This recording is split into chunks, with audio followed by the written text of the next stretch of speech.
Dear learners, I am Santosh Kumar Mishra and once again I welcome you in this episode of 10th class history. We are going to learn some very important aspects of the age of industrialization.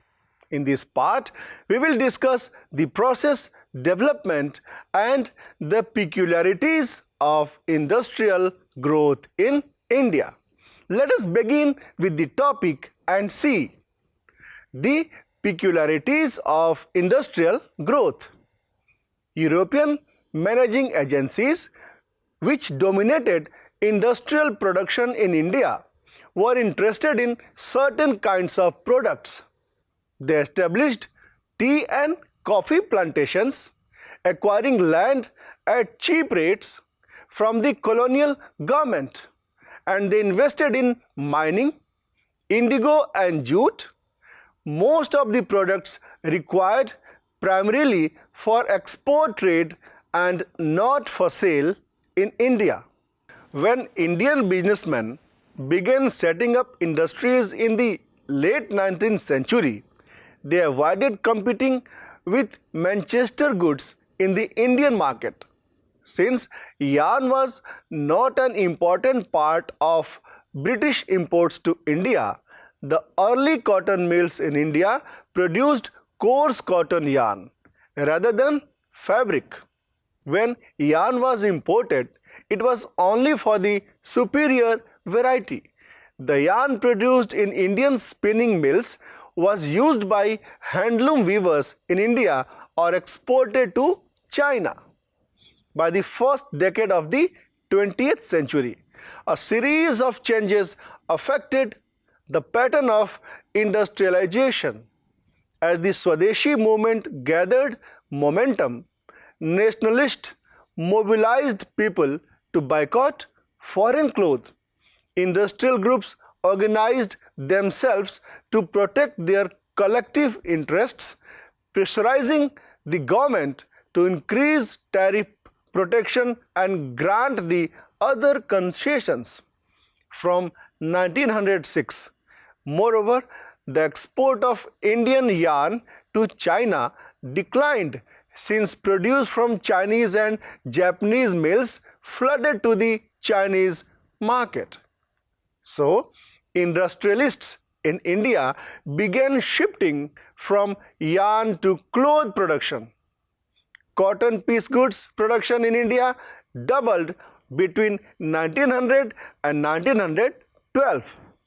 Yet, till the First World War, industrial growth was slow. The war created a dramatically new situation, with British mills busy with war production to meet the needs of army. Manchester imports into India declined. Suddenly, Indian mills had a vast home market to supply. As the war prolonged, Indian factories were called upon to supply war needs. Jute bags, clothes for army uniforms, tents and leather boots, horse and mule saddles, and a host of other items. New factories were set up in India. Many new workers were employed and everyone was made to work longer hours. Over the war years, industrial production boomed. After the war, Manchester could never recapture its old position in Indian market. Unable to modernize and compete with the US, Germany and Japan, the economy of Britain crumbled after the war. Cotton production collapsed and exports of cotton cloth from Britain fell dramatically. Within the colonies, local industrialists gradually consolidated their position, substituting foreign manufacturers and capturing the home market. Let us move forward and see that how small-scale industries predominate. While factory industries grew steadily after the war, large industries formed only a small segment of economy. Most of them, about 67% in 1911, were located in Bengal and Bombay. Over the rest of the country, small-scale production continued to predominate. Only a small proportion of the total industrial labor force worked in registered factories, 5% in 1911 and 10% in 1931. The rest worked in small workshops and household units. In fact, some instances, handicrafts production actually expanded in 20th century. This is true even in the case of handloom sector that we have discussed. While cheap machine-made thread wiped out the spinning industry in the 19th century. The weavers survived despite many problems. In the 20th century, handloom cloth production expanded steadily, almost trebling between 1900 and 1940. How did this happen? This was partly because of technological changes. Handicrafts people adopt new technology if that helps them improve production without excessively pushing up the costs. So, by the second decade of the 20th century, we find weavers using looms with a fly shuttle. This increased productivity per worker, speeded up the production and reduced labor demand. By 1941, over 35% of handlooms in India were fitted with fly shuttles. In regions like Travancore, Madras, Mysore, Cochin, Bengal, the proportion was 70 to 80%. There were several other small innovations that helped weavers improve their productivity and compete with the mills sector. Certain groups of weavers were in better position than others to survive the competition with mill industries. Amongst weavers, some produced coarse cloth while others wove finer varieties. The coarser cloth was bought by the poor and its demand fluctuated violently. In times of bad harvests and famines, when the rural poor had little to eat and their cash income disappeared, they could not possibly buy clothes.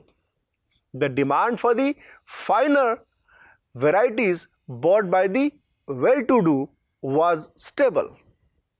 The rich could buy these even when the poor starved.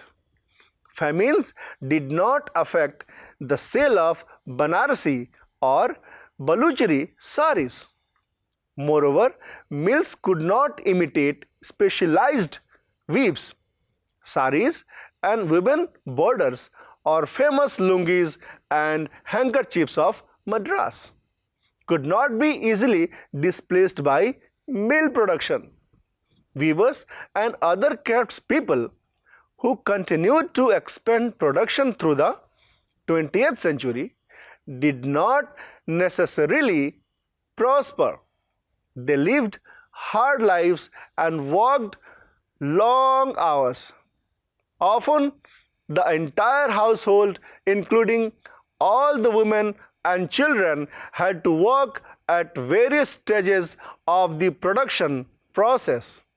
But they were not simply remnants of past times in the age of factories.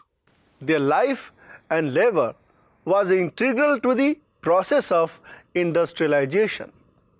Let us see now market for goods. We have seen how British manufacturers attempted to take over the Indian market and how Indian weavers and craftsmen, traders and industrialists resisted colonial controls, demanded tariff protection, created their own spaces and tried to extend the market for their produce. But when new products are produced, people have to persuaded to buy them. They have to feel like using the product. How was this done?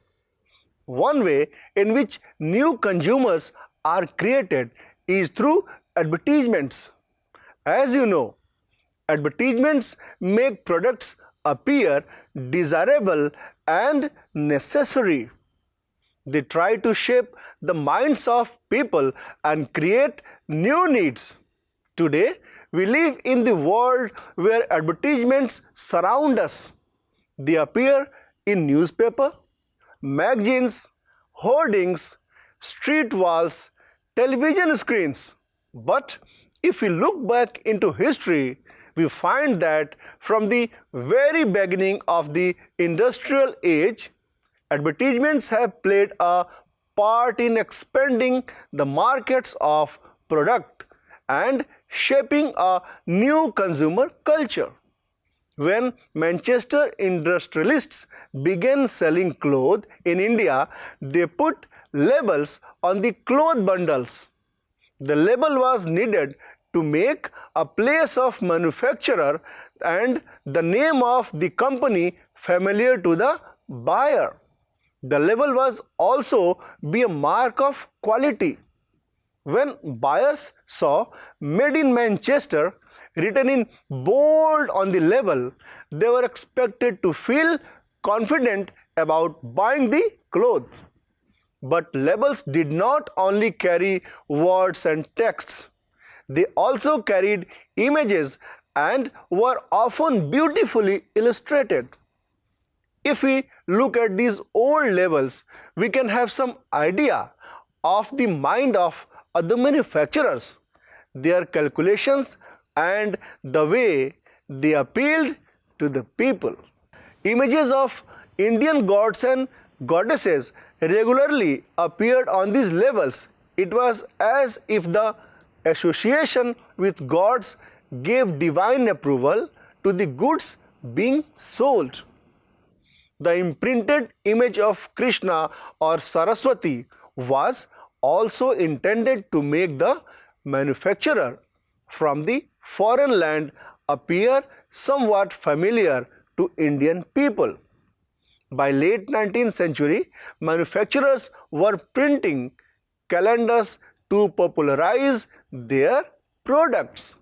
Unlike newspapers and magazines, calendars were used even by people who could not read. They were hung in tea shops and poor people's homes just as much as in offices and middle-class apartments. And those who hung the calendars had to see the advertisements day after day through the year. In these calendars, once again, we see the figures of gods being used to sell new products. Like the images of gods, figures of important personas of the emperors and nawabs adorned advertisements and calendars. The message very often seemed to say, if you respect the royal figure, then respect this product. When the product was being used by kings or produced under royal command, its quality could not be questioned. When Indian manufacturers advertised, the nationalist message was clear and loud. If you care for our nation, then buy products that Indian produce. Advertisements became a vehicle of the nationalist message of Swadeshi. Let us come to the conclusion. Clearly, the age of industries has meant major technological changes, growth of factories, and making a new industrial labor force.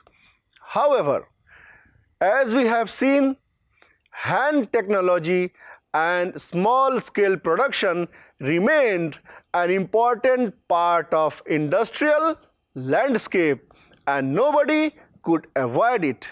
I hope you learned many new things about industrialization. Hope to see you once again in our next episodes. Till then, enjoy and goodbye.